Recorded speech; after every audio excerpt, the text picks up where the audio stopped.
예, 안녕하십니까. 하나님과 하나 되어 예수님께서 이제 12살이 되던 해에도라는 제목으로 오늘 잠깐 말씀을 나누겠는데, 사실은 이제 여기서 예수님께서 12살 때 이제 부모님하고 같이 성전에 올라가시잖아요. 그러다가 이제 길을 잃어버리는 게 아니라 이제 예수님을 잃어버리죠. 마리아하고 요셉이. 그래서 나중에 성전에서 찾았다. 근데 이 이야기도 이제 당시 제가 이제 몇번 말씀을 드렸는데, 이제 아마 저번 시간에 얘기했을 거예요. 이제 근본주의자적 성경 읽기. 마치 이제 성경을 과학책이다 생각해서 뭐 이런 것도 나오지 않았습니까? 창조과학이다 뭐다 해가지고. 근데 이제 그런 식으로 성경을 읽는 방식은 굉장히 최근의 방식이다 이렇게 얘기했습니다.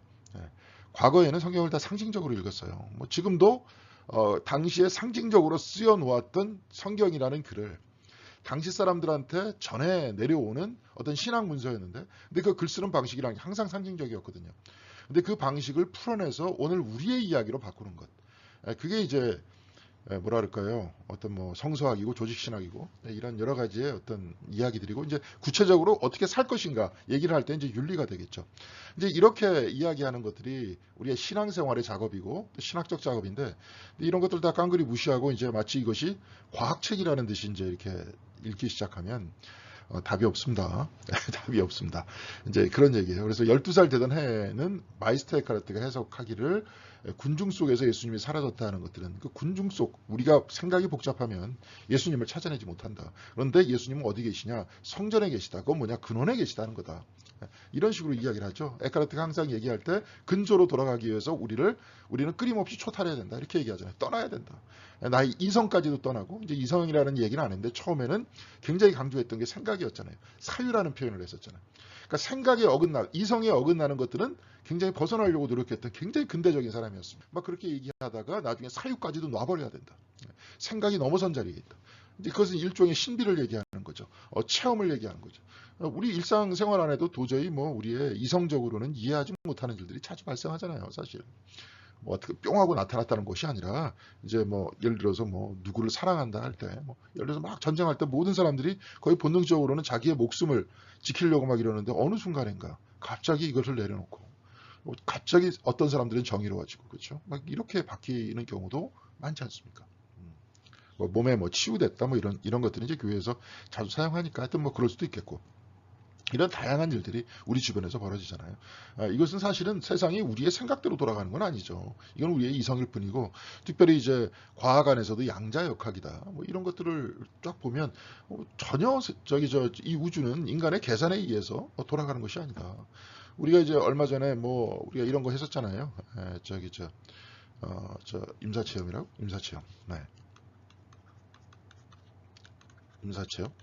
이게 사람이 이제 일종의 어떤 수분 동안, 그리고 몇 시간 동안 죽는 건데, 사실은 사람의 머리에 피가 10분 정도만 돌지 않아도, 산소가 공급되지 않아도 데미지가 일어나기 시작해요.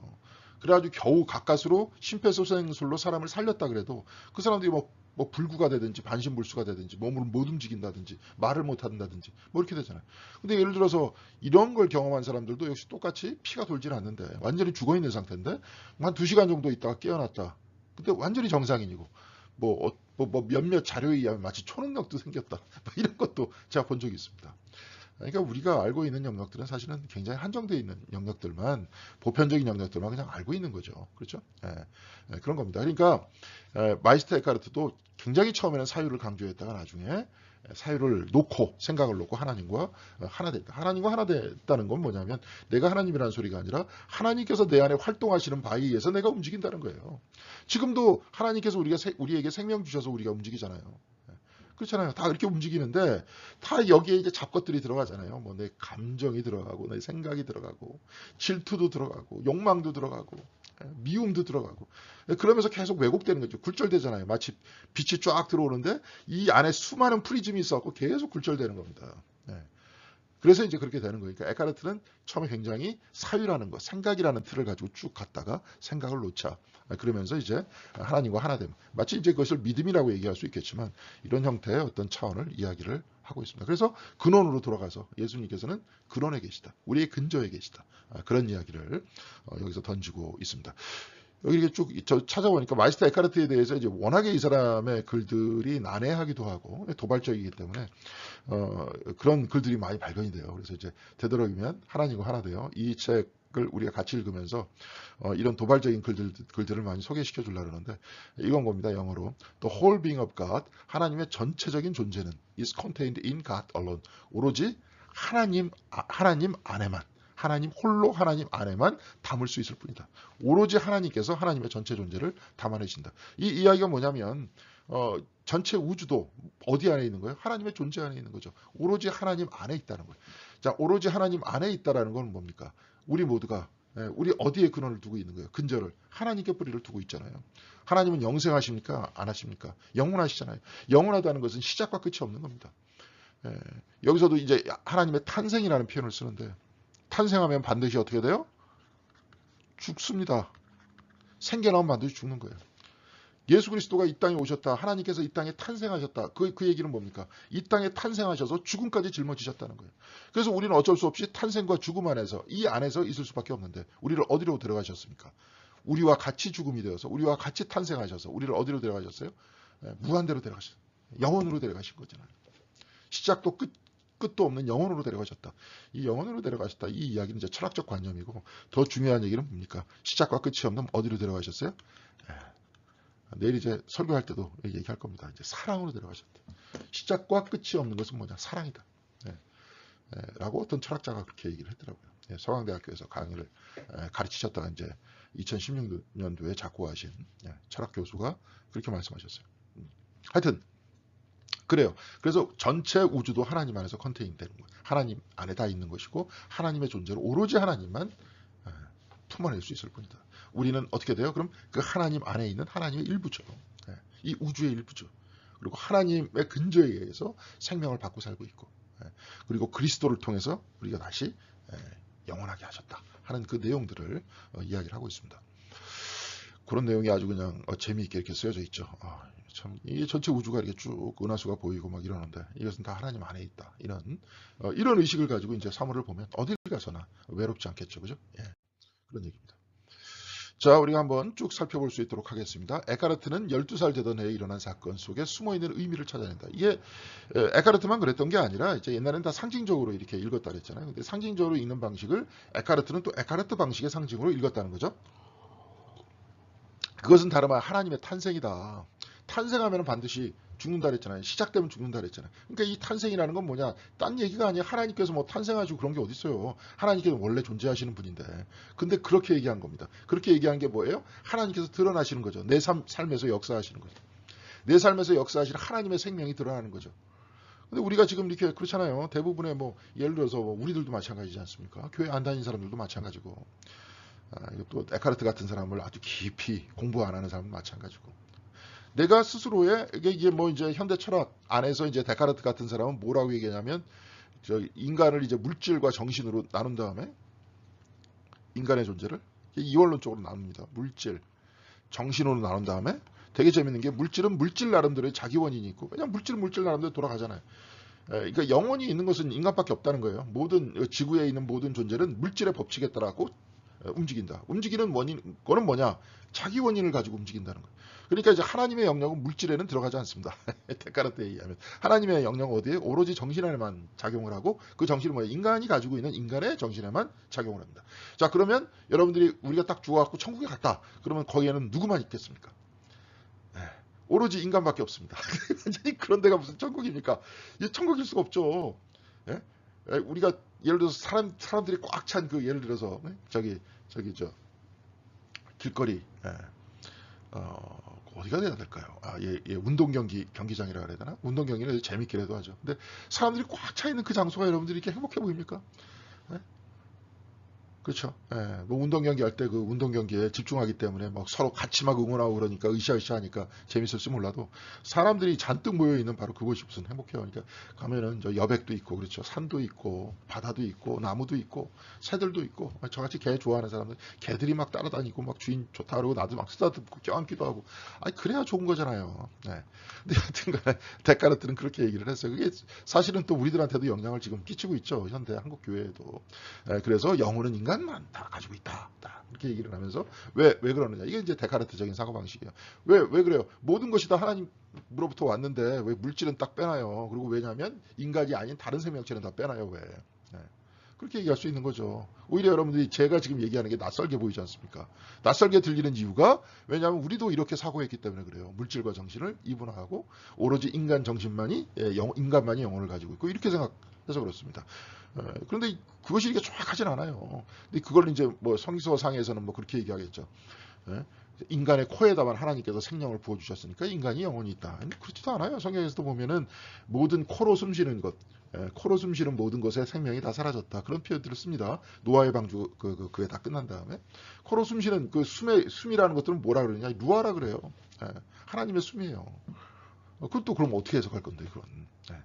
그러니까 여하튼 우리들은 모두 다 신학을 이렇게 구성을 하고 있어요. 이렇게 구성을 하고 있습니다. 구성적 방식이 있어요. 자기 나름대로 구성적 방식이 있는데 이 구성적 방식을 옳다라고 얘기한다면 그게 뭡니까? 이게 바로 이제 구성적 방식만 옳다고 얘기하면 이게 바로 뭐가 되느냐? 이게 되는 겁니다. 에카르트는 지금 끊임없이 이런 거 깨라는 거예요. 우리가 구성하고 있는 생각, 이성과 감각, 이런 감각까지도, 감정까지도 다 깨라는 거예요. 그래서 오로지 하나님께서 하나님이 되시게 해라. 하나님의 역사가 내 안에서 하나님의 역사가 되게 해라. 아까도 얘기했지만 수없이 많은 프리즘을 다 없애버려라. 하나님의 빛이 나를 움직이게 해라. 그런 얘기입니다. 그렇게 움직인다는 개념 안에서 하나님의 탄생이에요. 하나님께서 원래 역사하고 계셨죠. 내 안에서. 원래 역사하고 계셨죠. 그것을 내가 처음에 딱 보는 겁니다. 그러니까 내가 볼 때 하나님을 처음 봤다는 거예요. 그래서 탄생이. 그 의미에서 탄생인 겁니다. 없었다 갑자기 하나님께서 뿅 하고 나타나는 게 아니라. 그렇잖아요. 그래서 그런 군중으로부터 벗어난 그런, 여기 또 군중이라고 얘기하잖아요. 군중. 아까 예수님께서 군중 사이에서 사라졌다 그러잖아요. 그러니까 군중으로부터 벗어난 근원, 성전으로 돌아갈 때만 하나님의 탄생을 경험할 수 있다. 이렇게 얘기합니다. 그러니까 에카르트는 지금 그 설교를 하는데 굉장히 문답식 설교를 합니다. 저도 교회에서 문답식 설교를 하면 간단할 것 같아요. 뭐 여러 번 준비하지 않고 한 2가지 정도의 주제를 가지고 딱 문답만 딱 하고 가끔 그렇게 설교를 하는 것도 괜찮을 것 같다 하는 생각이 듭니다. 자, 군중을 떠나서 여러분의 근원으로 되돌아가야 됩니다. 근원이 뭐예요? 이제 성전이라고 상징적으로 표현한다 그랬잖아요. 영혼의 모든 활동, 그 모든 것이 다 군중이라는 거예요. 정신의 모든 활동도 군중이라는 겁니다. 아예 감각의 활동은 다 벗어나서 영혼의 활동도 그런 거예요. 영혼의 활동은 뭐냐? 기억이라든지 이성이라든지 의지라든지 이제 과거의 사람들이 이렇게 나눴잖아요. 감각이라는 것들은 뭡니까? 육체적 감각을 또 나눴었잖아요. 그래서 이제 이것을 가지고 제가 한번 도표를 가지고 십자가의 성 요한에 대해서 쭉 한번 얘기해 준 적이 있는데 그 사람은 2가지를 가지고 얘기를 해요. 하나님과 하나가 되기 위해서는 뭐냐면 2가지의 밤을 거쳐야 된다. 여기서 좀 이따 이제 에카르트가 얘기를 하는데 아마 그 얘기를 차용하면서 십자가의 성 요한이 얘기했었을 거예요. 이게 뭐냐면 감각의 어두운 밤. 이게 이제 육체적 어떤 느낌. 어떤 느낌 같은 거. 어떤 육체를 통해서, 육체를 이렇게 부인할 수는 없고, 육체를 통해서 느끼는 감정이 있잖아요. 감각이, 느낌이 있잖아요. 이 감각을 벗어나야 된다. 감각의 프리즘이 굉장히 많으면 하나님께서 이 안의 역사를, 하나님의 빛을 우리 굉장히 왜곡한다. 그래서 감각의 밤. 감각의 밤을 얘기하고요. 그 다음에 뭐냐면 영혼의 밤을 얘기해요. 영혼의 밤. 영혼의 어두운 밤. 지금 영혼의 어두운 밤이라는 게 뭐예요? 이거죠. 기억과 영혼의 영역. 감각, 느낌의 영역. 영혼의 영역은 기억과 이성과 의지의 영역이에요. 기억, 이성, 의지의 영역을 다 어떻게 해야 돼요? 내려놔야 돼요. 그리고 감각이라는 건 이제 육체의 영역이죠. 감각의 어두운 밤이라 그랬잖아요. 상상력의 어떤 창의적인 활동까지도 다 내려놔야 된대요. 여러분의 마음과 눈 속에 담아 두었던 것들을 내려놔야 된대요. 그래야 하나님께서 하나님이 되신다는 거예요. 이 안에. 그 수없이 많은 프리즘을 일단은 내려놔야 된다는 거예요. 그럼 그거 갖지 않고 어떻게 살아요? 지금 여기서 이 사람이 얘기하는 건 뭡니까? 그래서 이런 이야기를 하는 건 뭐냐면 기도 중에 쓸데없는 잡생각하지 말고 쓸데없는 감각 같은 거, 그 느낌 같은 거 자꾸 이렇게 떠올리지 말고 이 모든 것들을 텅 비우라는 거예요. 그래서 내가 하나님께서 내가 여태까지 가지고 있는 나의 감각과 나의 이성으로만 이렇게 움직여지는 줄 알았더니 전혀 다른 영역이 이 안에 움직이는 게 있네. 이게 좀 나름대로 이제 신비적이면서 열광주의적인 모습 그 사람이 이제 이용도 목사. 그 양반은 뭐 배운 것도 없어요. 이렇게 배웠겠습니까? 그 나이가 33살에 죽었는데. 근데 이제 옛날에 감신대 변선한 교수님 같은 분은 그 종교적 천재였다 이렇게 얘기를 합니다. 한국에. 그러니까 그 신비가였거든요. 비전도 보고 막 이랬던 사람인데 이런 이야기예요. 이제 일기 속에서 자기가 체험한 신비. 그래서 여기다 뭐라 그러냐면 나는 가만히 있는데 내 안에서 자꾸 누군가 쥐어쥐어 거리더라는 거예요. 누군가 계속 쥐어쥐어 거래되라는 거. 그러니까 마치 이제 그 안에 있는 하나님의 탄생을 이야기하죠. 그걸 이제 하나님의 탄생이라고 이용도 목사가 딱 발견한 거니까 그 안에서. 무슨 말씀인지 아시겠습니까? 이제 그런 거예요. 자, 그래서 이성이 만들어낸 하나님의 관념을 통해 하나님의 탄생을 찾아낼 수 있는가? 우리 이성의 관념, 좀 아까 얘기했던 기억과 의지, 이성, 의지, 뭐 영혼의 거니까 감각과 상상력 이런 것들을 통해서 감각은 이제 빼야죠. 이거는 육체적인 거니까 상상력을 통해서 그다음에 기억과 이성과 의지를 통해서 하나님의 탄생을 찾아낼 수 있는가? 에카르트는 뭐라 그러냐면 그렇지 않다. 결정권을 쥔 쪽은 관념이 아니라 하나님 자신이다. 하나님 스스로가 하나님을 드러내 보이신다는 거예요. 내가 찾아내는 게 아니라. 네. 그래서 이걸 쭉 보겠습니다. 이게 뭐냐면 은총이죠. 은총. 은총인 거예요. 은총인데 내가 찾아낸 거야. 아까 이용도 목사처럼. 찾아낸 건데 이게 뭐냐면 모든 관념이 아무리 착하고 선하고 신성한다 해도 그것은 여전히 오감을 통해 밖으로부터 들어온 것. 감각을 통해 가지고 나한테 들어와 가지고 경험이 된 거잖아요. 네.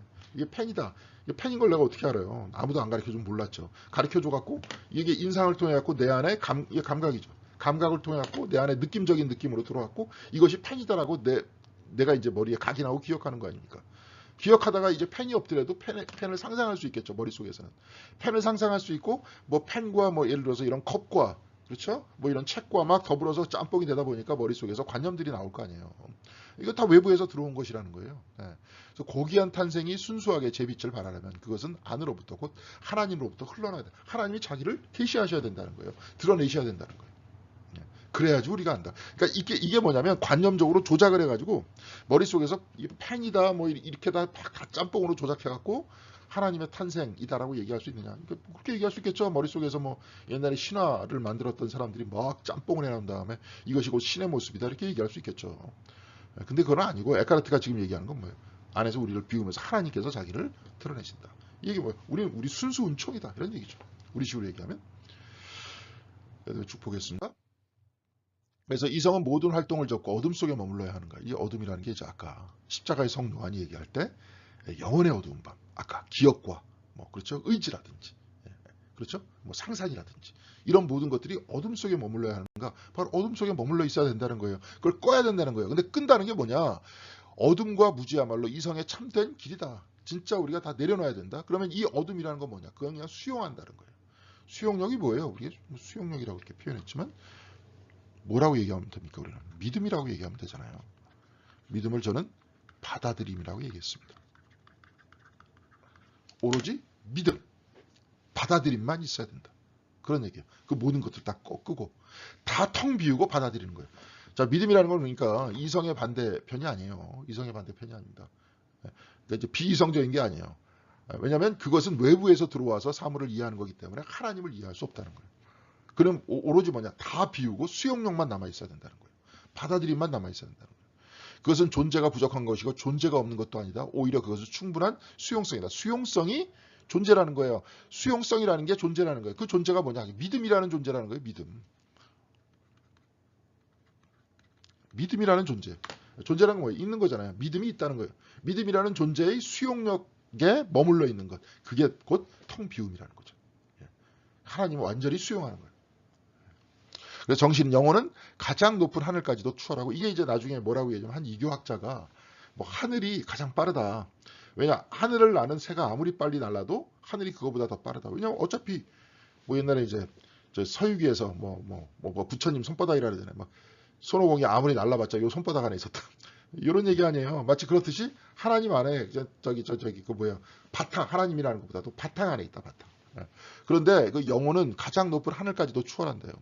가장 높은 정상에 이르러 모든 선 가운데 최고의 선을 먹고 자랄 때까지 쉬는 거. 이게 뭐예요?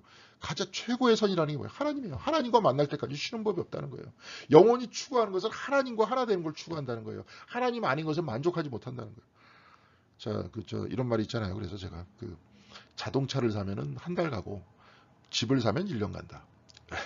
근데 내 영혼이 자동차를 원하는 것 같았는데 사실 그게 아니더라. 내 영혼이 집을 원하는 것 같았는데 그게 아니더라. 내 정신이.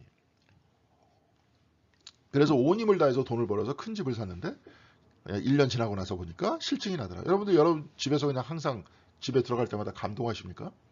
네? 집에 들어갈 때 내가 원하는 이 집이었다. 그러면서 감동하십니까? 네. 자동차 타고 다니시는 걸 보면서 내가 원하는 이 아름다운 자동차를 보라. 뭐 이러면서 그러십니까? 그렇지 않잖아요. 예, 그렇지 않아요. 원래 그렇게 돼 있어요. 그럼 왜 그러느냐?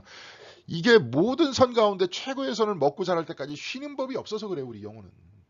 그래서 그렇습니다. 그런 수용성을 실행에 옮기고 그런 믿음을 실행에 옮기고 허울로 있고 완전히 다 텅 비우고 오로지 그 어둠과 무지에 몰입하고 이거는 뭐예요? 자꾸 이거를 설명하려고 그러지 말고 오로지 있는 그대로. 그러니까 이게 미적인 것에 이제 가까운 거죠, 사실은. 충만하게 하나님과 함께 머물러 있는 거예요. 그 어둠과 무지를 탐색하고 아니, 이게 왜 갑자기 사라졌지? 모든 것들로부터 예. 이게 뭐예요? 무지를 탐색하고 모든 것들로부터 돌아서지 않는다면 얼마나 유익하겠습니까? 예. 어둠과 그냥 몰입하면서 어둠과 무지를 탐색하면서 그냥 있는 그대로 있다면 얼마나 유익하겠느냐. 예. 이 세상을 살 때에도 사물에 대한 모든 집착이 없이 이게 집착이 없다는 게 초탈했다는 거예요. 초탈하면서 근원으로 돌아가서 근원 대신 하나님과의 사귐만 있다면 왜 우리의 영혼은 지구의 선인 하나님만을 우리가 원하고 있기 때문에 그것만 딱 붙들고 있기 때문에 그거 머물러 있으면 얼마나 좋겠느냐 그 얘기죠. 그래서 인간은 위로 없는 자기 포기를 어떻게 견뎌낼 수 있느냐. 이제 또 질문을 해요. 그래서 완전히 어둠에 머물러 있어야 되느냐. 완전히 어둠에 머물러 있어라. 그리고 오로지 수용성만 있다. 오로지 믿음만 있어라. 예, 받아들임만 있어라. 예, 그러면 하나님께서 이 안에서 하나님 자체를 드러내신다. 그런 얘기죠. 그래서 인간은 위로 없는 자기 포기를 어떻게 견뎌낼 수 있는가. 그런 경건 행위를 위안 삼아서는 안 되는가. 그러니까 예를 들어서 자기 포기를 계속하는데 안 좋은 일만 계속 벌어져. 그럴 경우 있잖아요. 화는 한꺼번에 온다고. 내가 지금 마음이 굉장히 피곤한데 계속 피곤하게 만드는 사람만 막 만나는 거예요. 제 유형별로 이제 애니어그램 한번 얘기했으니까 애니어그램 제 유형으로 얘기하면 지금 막 교회에서 막 죄송합니다. 여러분이 그렇다는 거 아니에요. 막 누군가한테 막 시달려. 이제 목사니까 말도 못하고 막 이렇게 얘기했다 집에 갔는데 막 집에서도 뭐 애들이 막 뭐라 그러고 전화가 왔는데 누가 또 계속 뭐라 그러고 아주 피곤해 죽겠는. 저도 이제 얼마 전에 경험을 했는데 여하튼 그런데 이제 그렇게 하면은 우리를 어떻게 해야 되느냐. 기도하면서 나를 위로해달라 이런 경건행위를 해야 되느냐. 근데 에카르트는 그것까지도 안 된다는 거예요. 완전히 텅 비우고 준비해라. 그런 모든 것들이 들려도 완전히 다 비워놔라 자기를. 그대보다 먼저 준비하고 계신 하나님께서 이제 활동하신다는 거예요. 애초에 그런 모든 것들이 시험과 그런 거죠. 하나님께서 왜 활동을 안 하십니까? 언제나 활동하시지. 이 모든 것들도 다 참아내면서 텅 비우고 비워낼 때 하나님의 활동을 내가 체험할 수 있다. 이 얘기죠. 차라리 기도를 하거나 독서를 하거나 설교를 듣거나 아니면 덕스러운 일들을 하면서 자신을 돕는 것이 좋지 않을까. 이게 막 화가 한꺼번에 막 밀려올 때. 그때 이제 에카르트 이렇게 얘기해요. 그렇지 않다. 가급적 오랫동안 잠잠히 있는 것만이. 잠잠히 있으라 그러잖아요. 이게 비유라는 거죠. 오로지 하나님만 수용하고 하나님만 붙들고 있어라.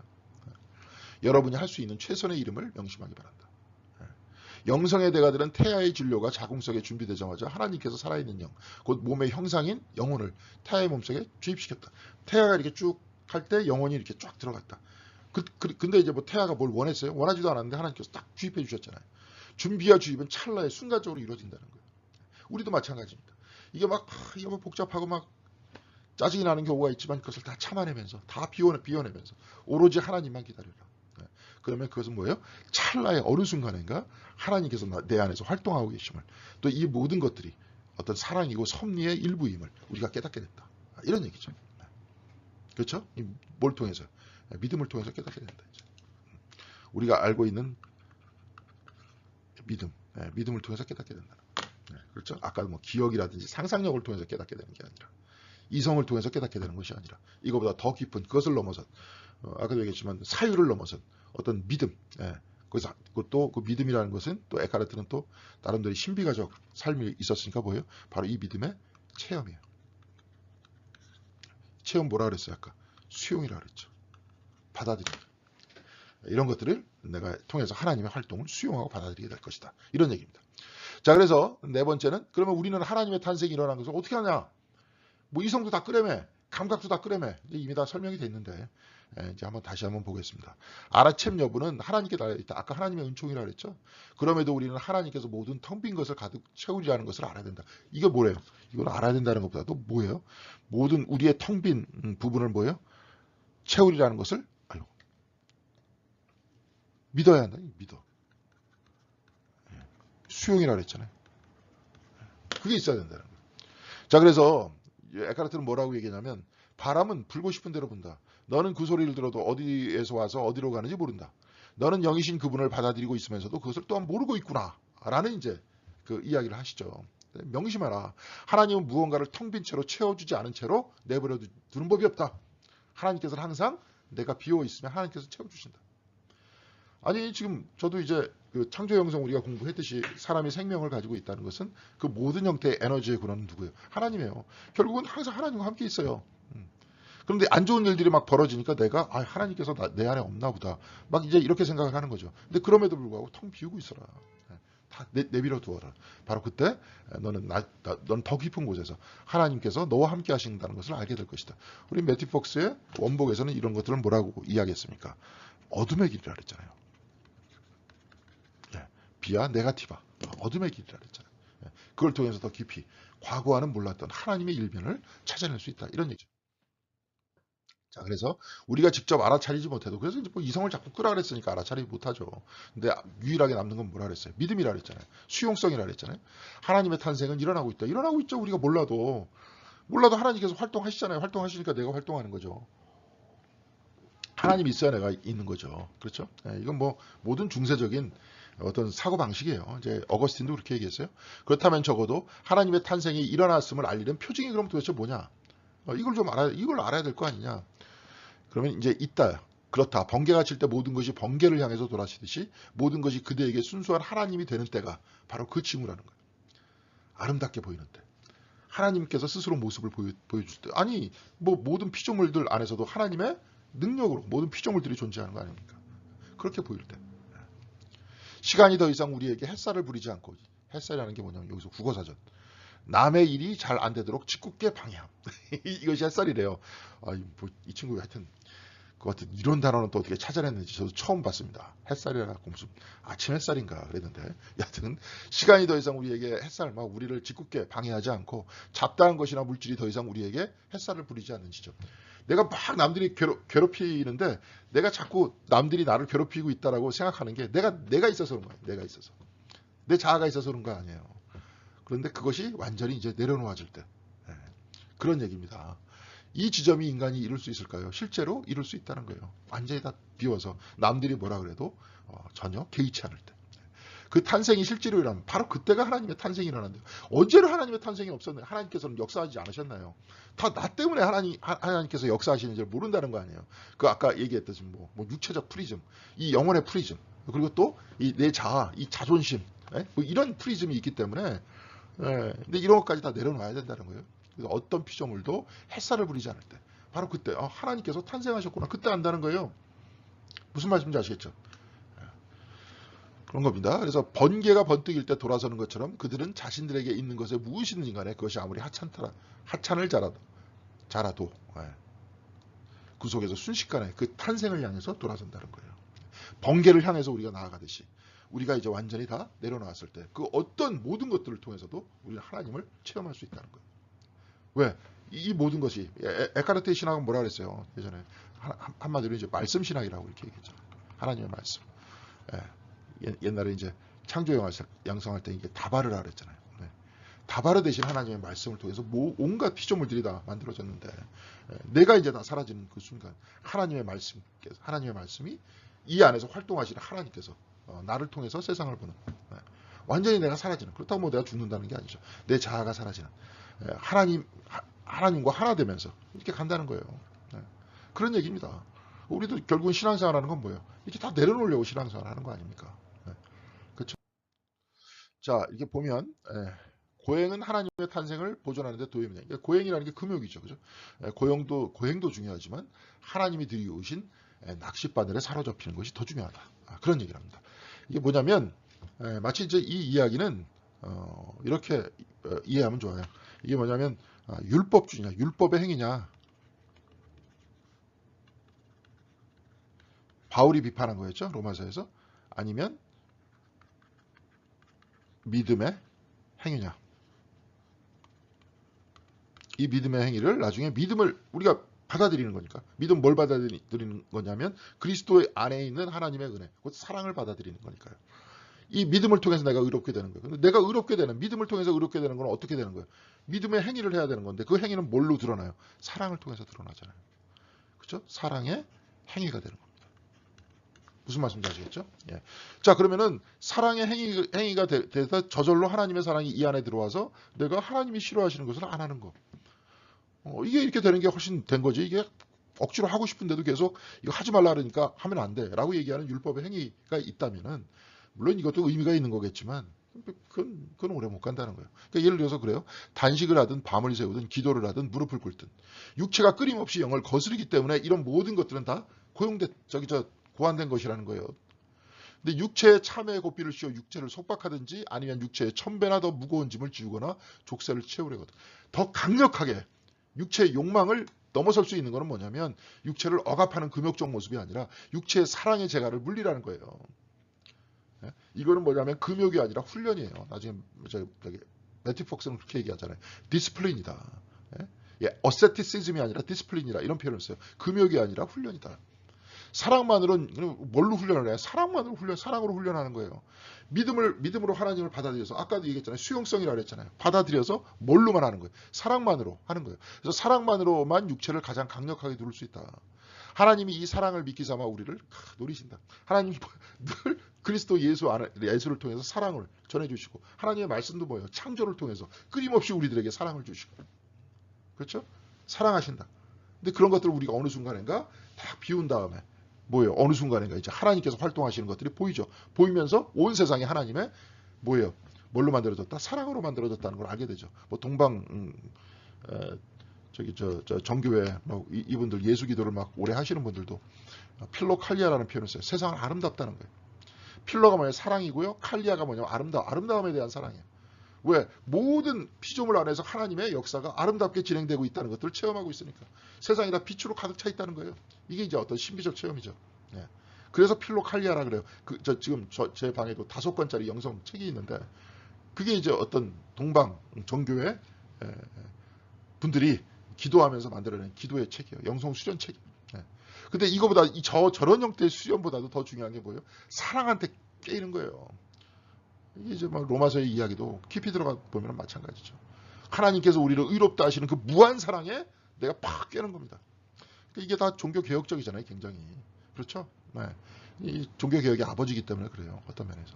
근데 이제 이분은 염두에 둬야 될 게 루터가 또 너무 십자가 신앙을 강조하다 보니까 인간을 너무 죄인이다. 자기를 비하시키는 경우가 너무 강해요. 근데 이 사람은 굉장히 영광의 신학적인 측면들이 강해요. 인간에 대한 가능성, 이 부분들을 굉장히 얘기를 하죠. 뭐 하나님의 형상, 뭐 이런 부분. 네. 우리들한테 오히려 요즘에 그런 것들이 필요할 것이다 이렇게 봅니다. 영광의 신학을 극복하면서 십자가의 신학이 나왔다 이렇게 얘기하지만 우리는 지금 에큐메니칼 시대에 양쪽을 다 같이 봐야 되는 겁니다. 네. 자, 하나님께서 어떠냐 아니라 어떤입니다.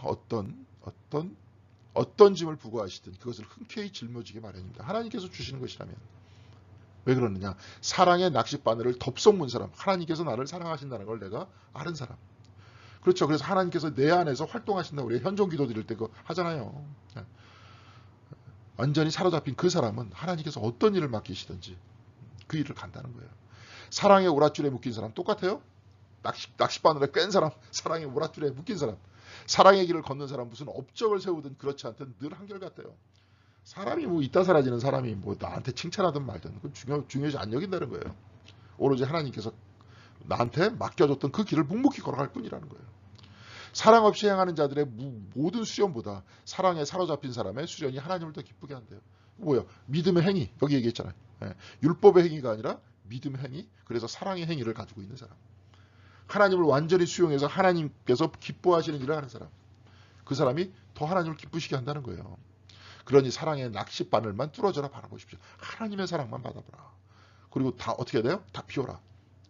그럼 어느 순간인가 하나님께서 마치 번개치는 곳으로 우리가 머리를 돌리듯이 하나님께서 우리 안에서 역사하시는 것을 알게 될 것이다. 아까 이용도 목사가 아름다운 말이죠.